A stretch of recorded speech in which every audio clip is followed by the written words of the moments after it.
This is going to be your preparation guide for the Isle of Armor DLC in Pokemon Sword and Shield. Even though there's going to be new features, gameplay mechanics, and Pokemon added in with the update, there's still a lot of things you can do right now in Pokemon Sword and Shield to get ready for the Isle of Armor, and that's what this video is about. So if it ends up helping you out in any way, don't forget to leave a like, share with your friends, and comment down below what you're doing in Pokemon Sword and Shield or what you've already done to get ready for this massive update. And I'm going to start off with the most important thing in Pokemon Sword and Shield, which is time skipping. Now, most of the people watching this video are probably familiar with time skipping, but you might be sloppy at it or you might not know the full benefits if you haven't played the game in a couple of months, so it's worth talking about. And there's also going to be a lot of players that are new to Pokemon Sword and Shield picking up the games for the first time because of the Isle of Armor DLC. So let's go over it, let's talk about how you do it, and then let's talk about what you get out of it. So what you need to do is throw a wishing piece into a den, and then you go to the Invite Others option on the Pokemon, and then you press the B button. After you press the B button, you want to click the Home button, and then change the date on your Nintendo Switch. If you can't change the date, you just need to turn off the time sync, and then when you do that, you can move the day forward by 1, hit the home button, and then mash A. The reason why you press the B button first is it just makes it easier. Mindlessly mash A, and then you're in a new day in the game, you interact with the den, it's a new Pokemon, you get 2000 watts, and you can do this to get all kinds of different effects. You can kind of reset a den until you get the exact Pokemon you're looking for in that den. So knowing this is going to be helpful in the Isle of Armor. But also, getting those wishing pieces means, or getting those watts means you can buy wishing pieces. If you buy and stockpile wishing pieces now, you're going to have dozens or hundreds of wishing pieces to just farm all of the new Pokemon that are coming with the Isle of Armor, which makes it pretty important. So your primary focus going into the Isle of Armor should be grinding watts. If you have several hundred thousand or even millions of watts, you're going to be pretty set up against most of what the Isle of Armor is going to throw at you, and it might sound like a large amount, but if you just do it for a couple of hours, you're going to have plenty. A lot of players have already amassed millions and millions of watts, so it's not as insane as it sounds. Now, when you get those watts, you can spend them on the Digging Duo. Now, I recommend that you only use the Skill Digging Duo because his rewards are the best, and interestingly enough, you almost end up with the same amount of wishing pieces doing the Digging Duo as you would from buying from a Watt trader. But then you also get a lot of other rewards, mostly for money.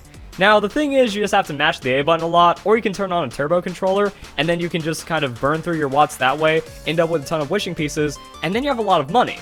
Money is something else that you want to have a lot of going into this, mostly because you can purchase vitamins, as well as Pokeballs and other new items, because nothing sucks more than like, oh man, I ran out of Quick Balls or Repeat Balls for all the new Pokemon I'm going to be catching in the Isle of Armor, or also if you want to like instantly EV train a Pokemon, you can just spend the money on vitamins, and you're going to be good to go that way. However, I don't recommend spending all of your watts just yet, because there might be a new Watt Trader or a new Digging Duo in the Isle of Armor. However, if you still need to spend some of them after the Isle of Armor comes out, again, I recommend the Digging Duo because you get multiple different kinds of resources that are going to help you out on your adventure.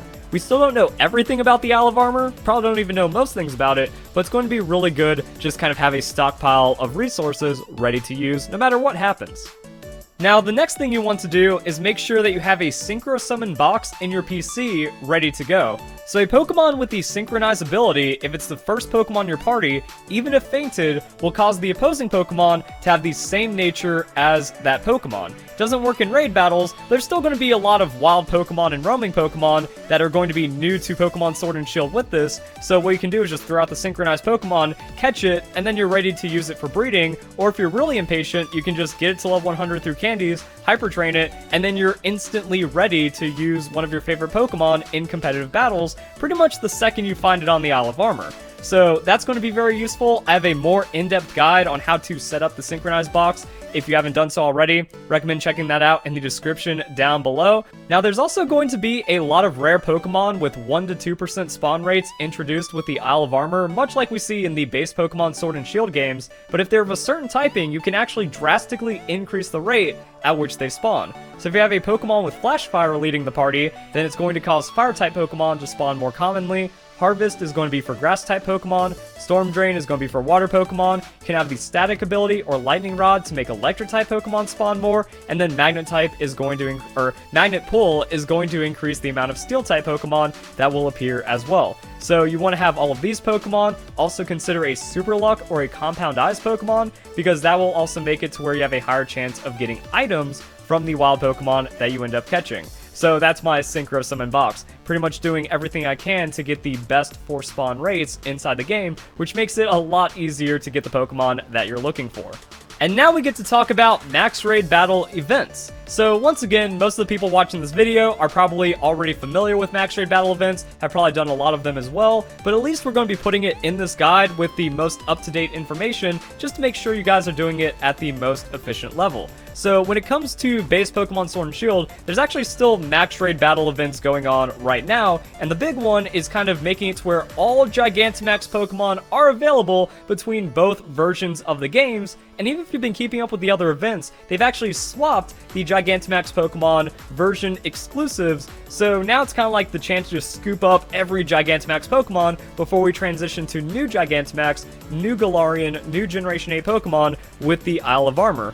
Which means this is a really good time to reacquaint yourself with Max Raid battles as well as the raid events that are going on, and interestingly enough, this Gigantamax one extends beyond the release of the Isle of Armor. So we still don't know how the raid events are going to happen on the Isle of Armor, could just be in the wild area, could also have different raid events or similar raid events for the Isle of Armor, but overall if you're participating in this now, you can get all of the Gigantamax Pokemon and then be ready for any future raid events because they have some pretty crazy stuff.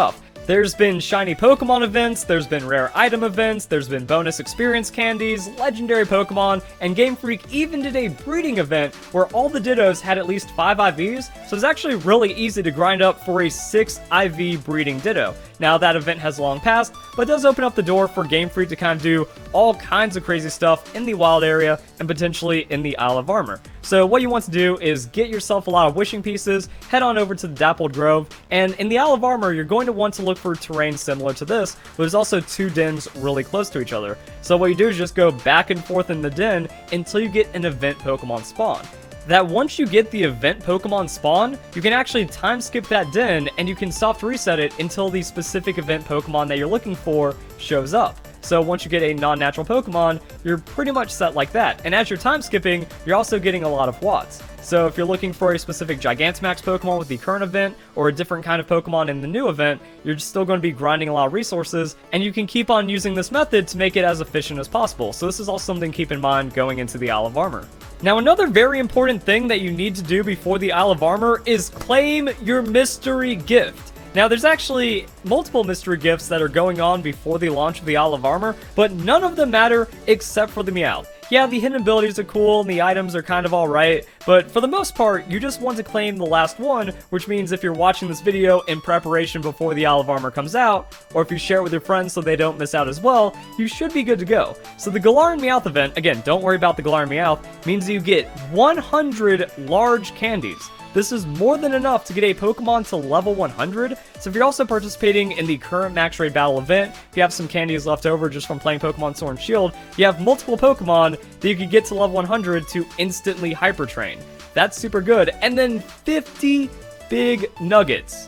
Well, that's 1,000,000 Pokédollars. That's 2 Pokemon fully EV trained off of just vitamins. That's tons of Pokeballs. That means you're pretty much not going to have a money problem for a while, or at least your entry into the Isle of Armor. So you're pretty much able to set up multiple Pokemon instantly for competitive. And it's free. You just claim the event, you claim the Pokemon, and you claim the items, and if you're watching this video before the Meowth event for the Ponyta event, you get that as well, and then you get all the evolutionary items, even though they're not super hard to get. So there's a lot of opportunity right now to get stacked and set up for the Isle of Armor. Please take advantage of it. And then my last piece of advice for this video is to take advantage of information that we already know about, and one really good way of doing this is with Pokemon Home. For example, if you did a shiny Alakazam hunt in Pokemon Let's Go Pikachu and Eevee, well, when you transfer over the Abra, they actually gain a random ability, so you could already have some good synchronized natures just ready to go. Or if you did a lot of breeding and competitive stuff back in Generation 7, go from Pokemon Bank into Pokemon Home, you should have already done this by now, but with the DLC, Pokemon Home organization is more important than ever, so you might already have some breeding setups, you might already have a synchronized dex, and then you also get to look forward to the new Pokemon that are coming out, or at least the returning new Pokemon to Pokemon Sword and Shield. So if you watch the new trailers, there's been a few more reveals. If you go to the website, you can see that. And if you want a full list of the Pokemon that we already know about, once again, you can find it in the description down below. And in that video, I break down what the implications of these Pokemon being in the game mean as well. So it gives you a deeper dive, as well as just kind of the Pokemon that you can already get set up. We saw Scyther in the trailer. I showed the Scyther from the trailer in this video. So yeah, get those Scyther transfers ready, breed them, and then competitive Scizor already. That's going to be some pretty good stuff. And then it also means stock up on the metal coat. That way you can go straight into Scizor from just a Scyther just like that. So if you chain all of your Pokemon knowledge together, it's going to make for a really smooth Isle of Armor launch. And then there's just kind of the other things that I've been talking about throughout the course of Pokemon Sword and Shield. Use Pokemon Home to get a little bit of extra Wonder Trades, get those IDs, transfer those IDs into your Pokemon Sword and Shield, and then that means you can get daily lotto items that are going to improve how your Isle of Armor launch goes as well. So comment down below, tell me what you guys think. Like I said, I want to know what you're doing to prepare as well. I also have a few tricks up my sleeve that I'm going to be doing in videos coming out right before the Isle of Armor, so don't forget to like, comment, subscribe, all of that fun stuff. So if you guys enjoyed the video, hope you all have a nice day. Thank you very much for watching.